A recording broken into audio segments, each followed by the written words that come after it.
છોટાઉદેપુર જિલ્લા ચૂંટણી અધિકારી અને જિલ્લા કલેક્ટર ગાર્ગી જૈને મતદાન મથકોની મુલાકાત લીધી. છોટાઉદેપુર જિલ્લા ચૂંટણી અધિકારી અને જિલ્લા કલેક્ટર ગાર્ગી જૈને મતદાન મથકોની મુલાકાત લીધી. નગરપાલિકા ચૂંટણીને લઈ જિલ્લા ચૂંટણી અધિકારી મુલાકાત લીધી. ઈવીએમ પ્રિપરેશન રૂમની પણ મુલાકાત લીધી.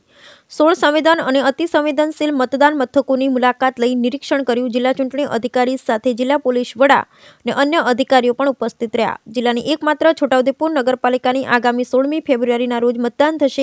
કુલ 28 બેઠકો માટે 28 બૂથ ઉપર મતદાન થશે.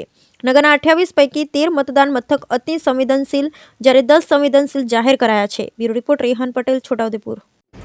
આપણા છોટાઉદેપુર નગરપાલિકાના 7 વોર્ડના ઇલેક્શન 16મી તારીખે છે.